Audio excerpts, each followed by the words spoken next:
Hello, welcome to today's class. I am Adewale Eke and we have government on the board, and the topic for today is franchise.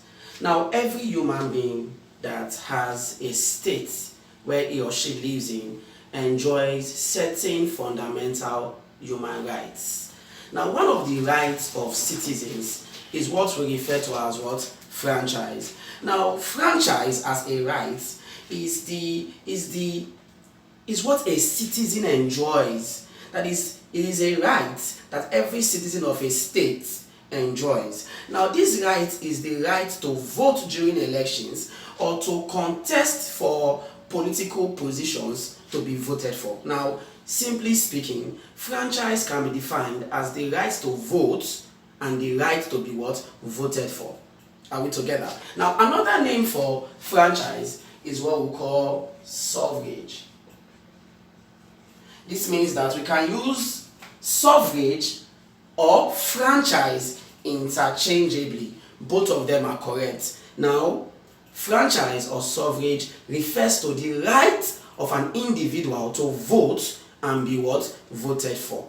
When you have the right to cast your vote during an election and you have the right to present yourself to be voted for, you have what we call what? Suffrage or franchise. Now we have types of suffrage or franchise.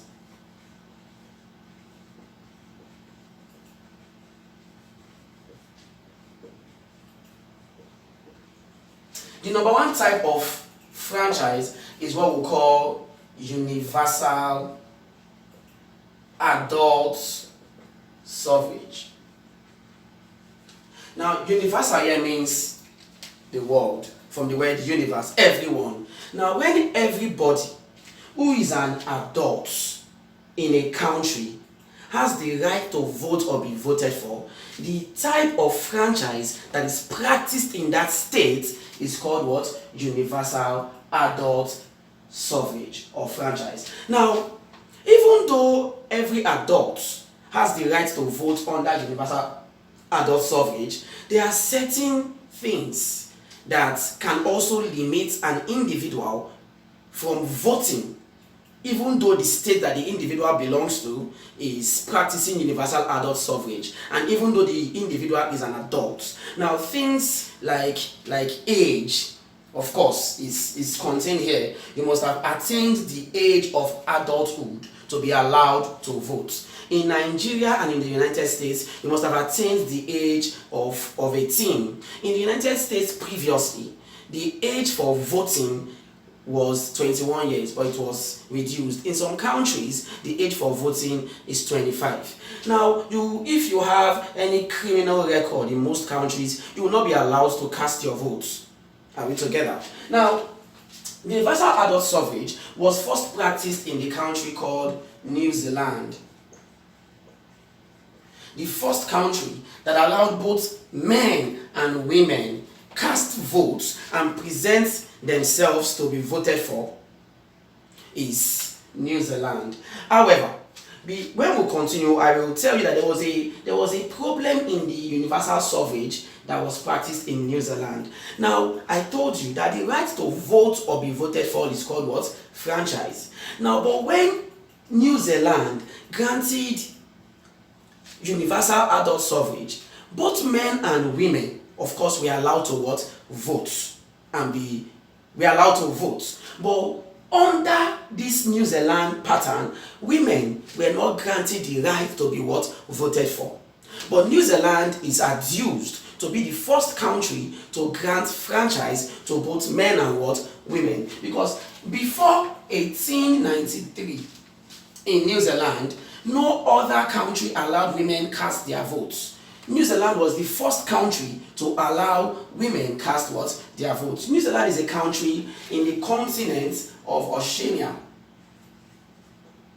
to the east of Australia. Now, New Zealand is not a European country, and New Zealand is the first country in the world to grant franchise to both men and women. Now, the first country in Europe, the first European country to grant franchise to men and women. Now, the first country in Europe to practice universal adult suffrage and to also grant women the right to be voted for. Remember, I told you that even though New Zealand is adduced to be the first country to practice universal adult suffrage, New Zealand did not grant women the right to be what? Voted for. Finland was the first country to grant both men and women the right to be voted for, and was the first country to grant universal adult suffrage in Europe. It was the first country in the world to grant women the right to be what? Voted for. Are we together? Now, at this time, New Zealand granted or practiced universal adult suffrage from 1906. At this time, the women in the USA were not allowed to vote. USA, for the first time, practiced universal adult suffrage in the year 1919. In the year 1919, USA amended its constitution for the 19th time.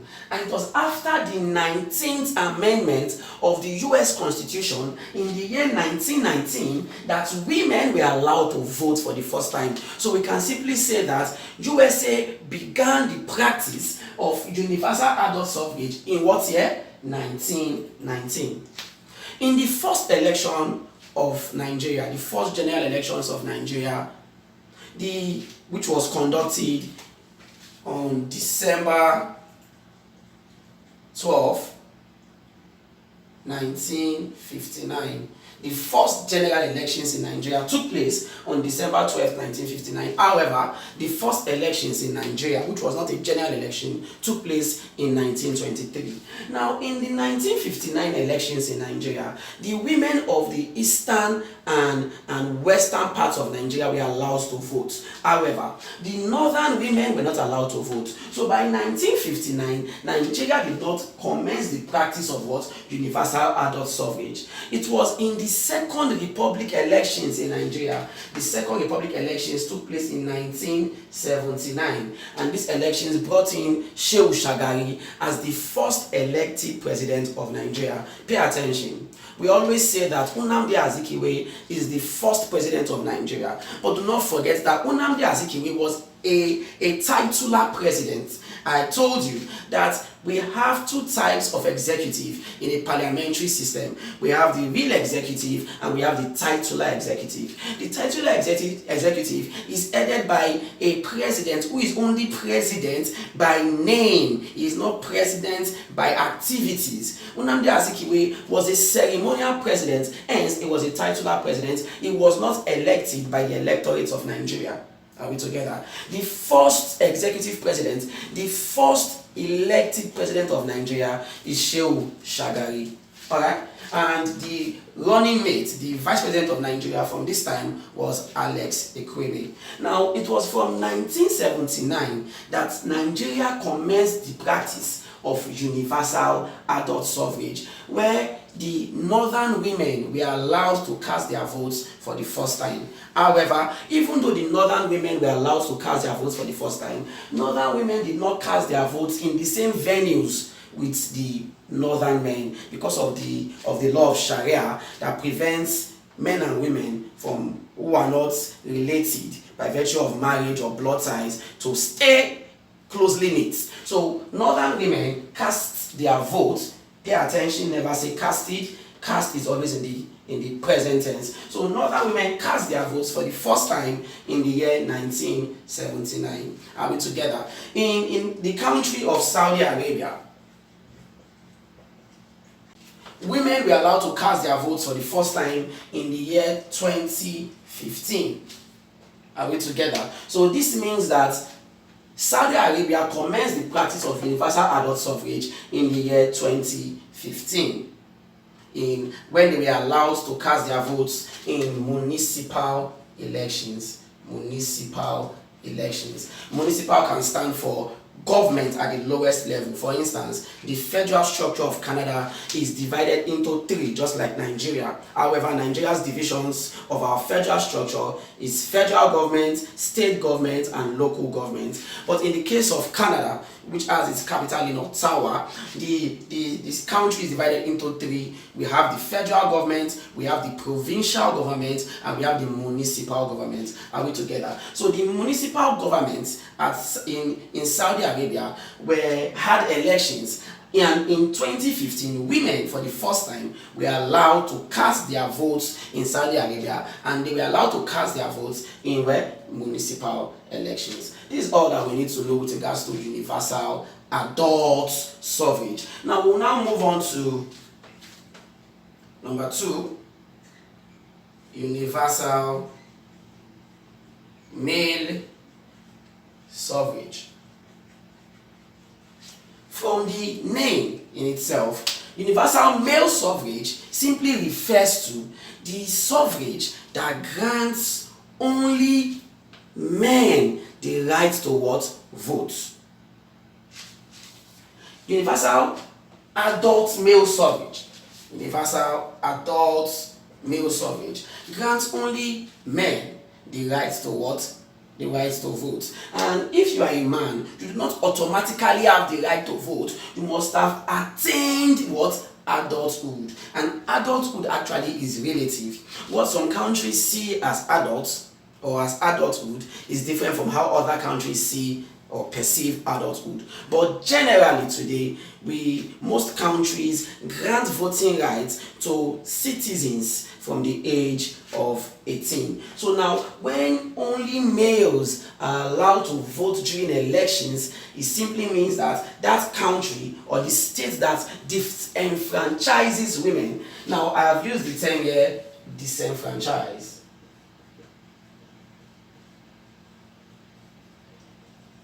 When an individual who is supposed to have franchise is refused franchise, we will say the person has been disenfranchised.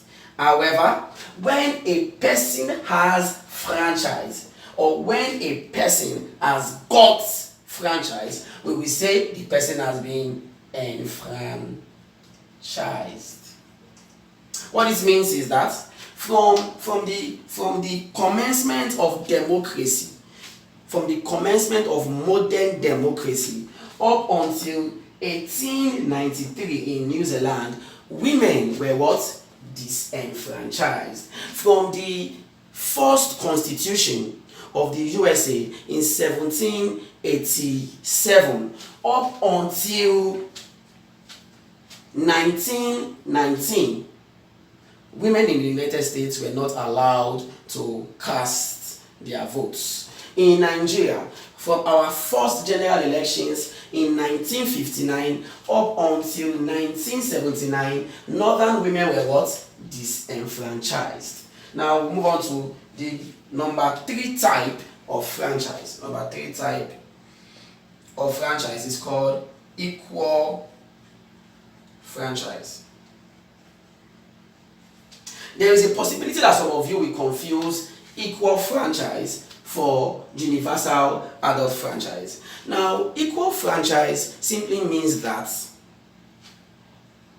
it does not have any relationship with adults or male franchise. It simply means that the vote of every individual, whether male or female, must count once. It means that irrespective of your social standing, irrespective of your gender, irrespective of your religion, irrespective of every other parameter that is used to judge individuals in a state, your vote must count once. It means one man has one vote and one man cannot be allowed to vote more than once, or the votes of an individual cannot count more than once or cannot weigh higher than the vote of another individual. Are we together? So equal suffrage simply means that the votes of those that have franchise must count only once. The votes of those that have franchise must be equal, irrespective of other things in the land that make these individuals unequal. I believe you do understand me. So we move on to the number 4 type of franchise. Number 4 type of franchise is called census franchise or census suffrage. Now, census is the head count of every individual, and it is usually the head count of every individual in a state at a particular period of time. A census is usually conducted every 10 years. However, to define census as the head count of every individual in a state conducted every 10 years in Nigeria is actually foolhardy. It would be wrong to now define franchise as the head count of everybody within a state in every 10 years, because Nigeria actually has failed to live up to the expectations of census. So it is wrong for the government to ask you during exams to define census, because the definition you give to census is different from the definition that our government over the years have given to us. Now, the first census that was conducted in Nigeria was commenced in the year 1962, and then we had another census in 2006, and that was the last census. We had another census actually in 1992, and we had another census in 2006, and that was the last census that we had in Nigeria. And from 2006 to now, your guess is as good as mine. It outweighs in no small measure the 10 years frame for the conduct of a census. Now, in census, they don't just count the heads, the people within a state. They also ask 7 questions. Whether you are the income of the individuals, what you use in cooking, for instance, whether you use gas or you use kerosene, whether you use firewood. This is to assess how poor or rich you are.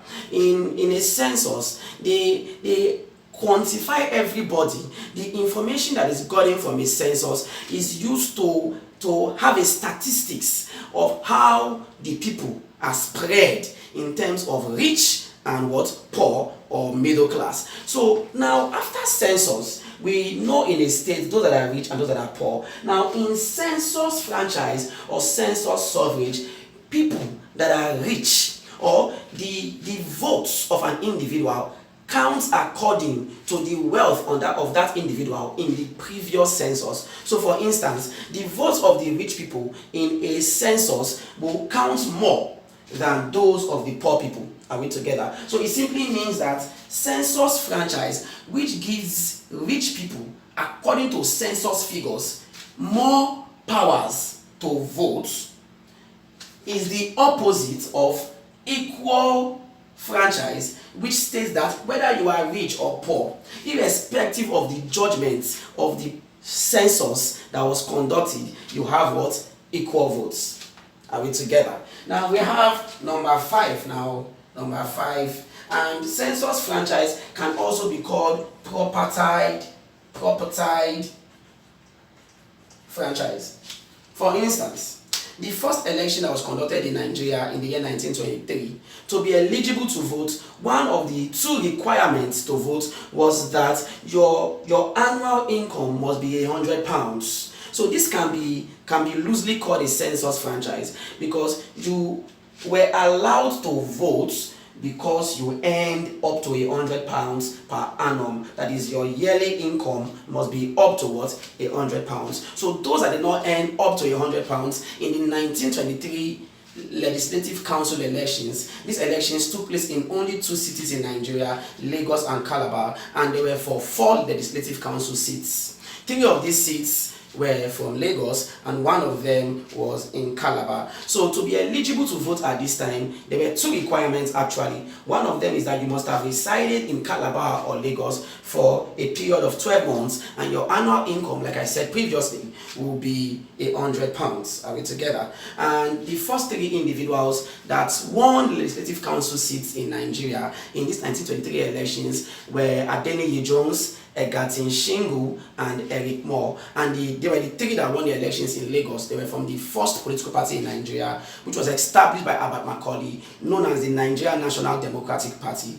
Now, the 4th individual that won elections at this time was from Calabar. He was an independent candidate. This means that he did not belong to any political party, and his name is Kwamina Atta Amoni. Now back to class. The fifth type of franchise that countries use, the fifth type of franchise, is what we call compulsory franchise. In compulsory franchise or compulsory suffrage,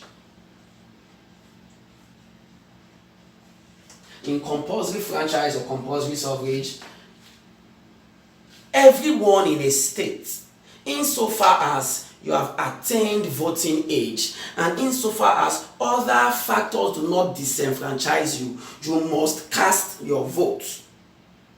There are 32 countries in the world today where franchise is compulsory, and failure to cast votes on election day will attract fines and sanctions. I repeat, 32 countries in the world today practice compulsory suffrage, and if you fail to cast your votes in these 32 countries, you will pay a fine or you will be sanctioned by the government. Of course, Nigeria is not amongst 32 countries that practice compulsory suffrage. Otherwise, 90% of the electorate, I am using hyperbole though, but a large chunk of the electorate in Nigeria who prefer to chew chicken on election day and monitor the election through channels and argue on newspaper stands will be mandated to pay fines and sanctions, because there is really voters' apathy in Nigeria. Nigerians are not encouraged to vote during elections for some justifiable reasons, though. They believe that what is the reasons for casting their votes when eventually governments are not accountable to the people, and governments over the years have been known or seen to be selfish rather than selfless. So Nigerians believe that election days are days for you to wash your clothes and clean your environment rather than queue under the sun to cast votes for politicians who have over the years privatized public funds. That being said, let's come back to class. Now, out of the 32 countries that practice compulsory suffrage, Belgium and Australia are amongst. That is, in Belgium and Australia, voting is mandatory. Capital of Belgium is Brussels, and capital of Australia is Canberra. Now, I failed to tell you the capital of New Zealand. Capital of New Zealand is Wellington, and capital of Finland is Helsinki. Alright? Those of you that are movie lovers, you remember that there was a trending series, a trending season film known as Money Heist. You can use the names of the different thieves to actually know capitals of countries. Now, I remember when I said Helsinki, if you are a movie lover and if you watched the season movie known as Money Heist, the name Helsinki will ring the bell. Now, we also have another type of, the last type of suffrage we would like to consider into this class, and it is number 6. It is business suffrage. Now, in business suffrage, actually, some businesses who pay taxes in a particular community have the right to vote. Some businesses who pay taxes in a particular community have the right to vote because they are seen as legal individuals. They can sue and be sued, and they have the responsibilities of normal individuals in that community, and so they are allowed to vote. In Australia, for instance, businesses have the right to vote in community elections. However, voting is not mandatory for businesses in Australia, but voting is mandatory for individuals in Australia.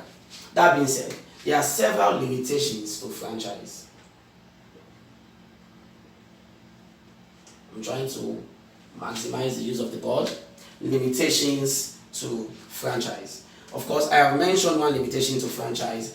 Number one limitation to franchise is age. I told you, even though a country practices universal adult suffrage, you must have attained the age of 18 or 21, as the case may be, before you are allowed to what? Vote. Nigeria, you must have attained the age of 18 before you can cast your vote during elections in Nigeria. And I told you that the USA also, you must have attained the age of 18, but this was different from what was obtainable in the USA previously, where voters must have attained the age of 21 before they can cast their votes. For instance, we also have another limitation to franchise is your religion.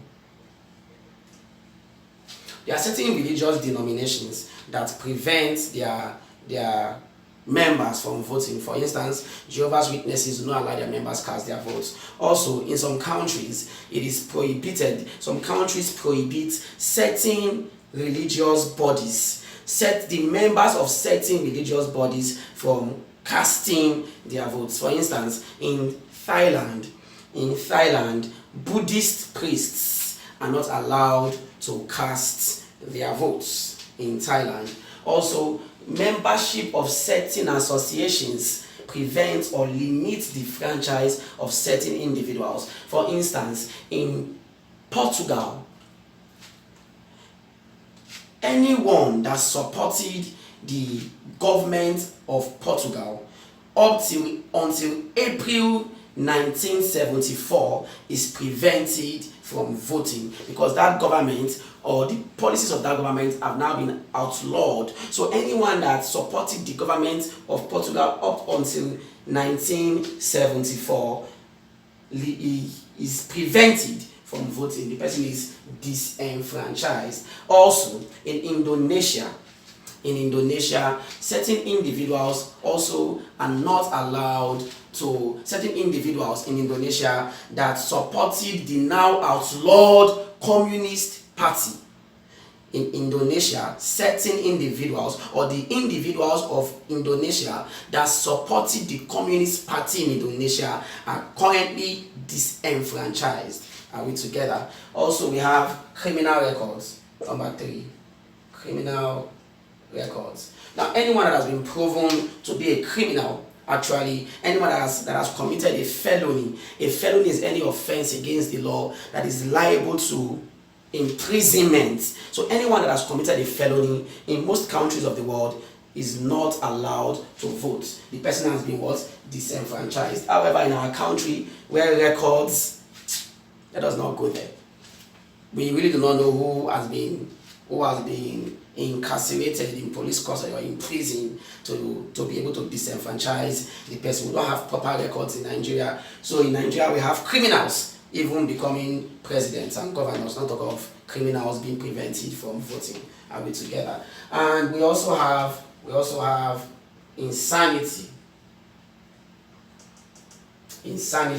Now, if you are insane, actually, you won't be allowed to cast your votes, because it is only a sane person that can properly judge whom to vote for or access the candidates for an election. More so, those with infectious diseases.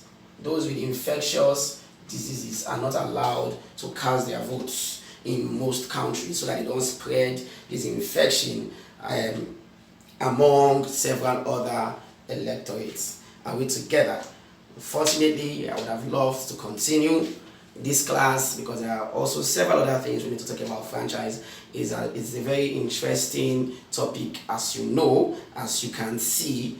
However, we have this topic in your several choice textbooks. I will recommend Governance, written by my humble self, Adewale Eke. It has an extensive research, insights and insights on this topic referred to as what? Franchise. You can also study this topic from other textbooks that are available to you in bookshops. Until I see you again in our next class, stay safe, read your books, prepare hard. Success doesn't come easy. Thank you.